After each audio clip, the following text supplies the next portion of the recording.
મહાશિવરાત્રિના મેળાની અંદર એક ગડબડ થાય છે।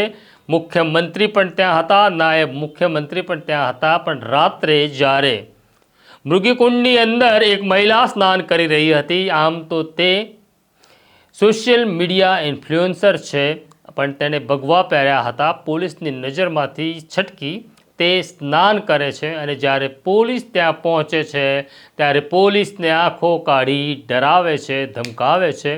પણ પોલીસે પણ હવે પોલીસની સામે આંખો કાઢનાર સાથે શું કર્યું તેની વાત કરવી છે। વૈષ્ણવજન તો તેને કહીએ જે પીડ પરાઈ જાનાને રે। નમસ્કાર, નવજીવન ન્યૂઝમાં તમારું સ્વાગત છે અને હું છું તમારો પ્રશાંત દયાળ।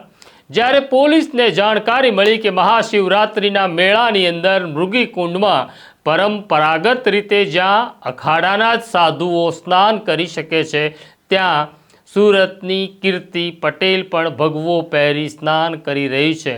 મામલો એક મહિલાનો હતો, એટલે સિનિયર અધિકારીઓએ 2 મહિલા પોલીસ ઇન્સ્પેક્ટરને ત્યાં મોકલી। આ બંને મહિલા પોલીસ અધિકારી ત્યાં પહોંચે છે અને કીર્તિ પટેલને વિનંતી કરે છે કે અહીંથી નીકળી જાઓ। ત્યારે કીર્તિ પટેલ મોટા ડોળા કાઢે છે, ધમકાવે છે, તમારા બાપનો કુંડ છે, હાલી નીકળ્યા છો, હું આરોપી છું। આ પ્રકારની ભાષામાં તે વાત કરે છે। ખાલી તમારી યાદ માટે આ વિડીયો પણ જોઈ લો।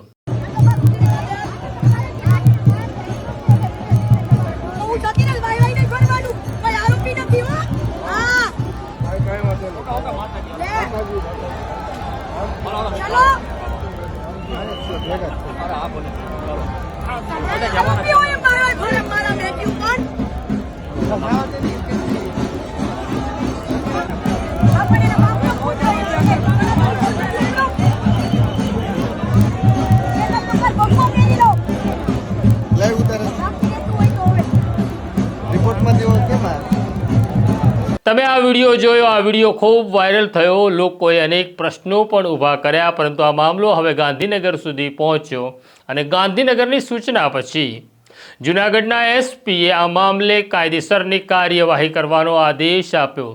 એટલે જે મહિલા પોલીસ ઇન્સ્પેક્ટર ત્યાં ગયા હતા, ઇન્સ્પેક્ટર કે.જે. મોડ, તે પોતે ફરિયાદી બન્યા છે અને તેમણે કીર્તિ પટેલ સામે ફરિયાદ આપી છે કે કીર્તિ પટેલે મને સરકારી કામકાજમાં રૂકાવટ કરી, સુલેહ શાંતિનો ભંગ કર્યો અને મને મારી નાખવાની ધમકી આપી છે। આમ કીર્તિ પટેલ સામે હવે જૂનાગઢ પોલીસે ગુનો નોંધી લીધો છે। જોઈએ આ મામલામાં શું થાય છે। અમે તમને દરેક ઘટનાના અપડેટ વાકેફ કરતા રહીશું। નવજીવન ન્યૂઝ જોતા રહો, લાઈક કરો, શેર કરો। અત્યારે મને મારા સાથી ઉર્વિશ પટેલને રજા આપો। નમસ્કાર।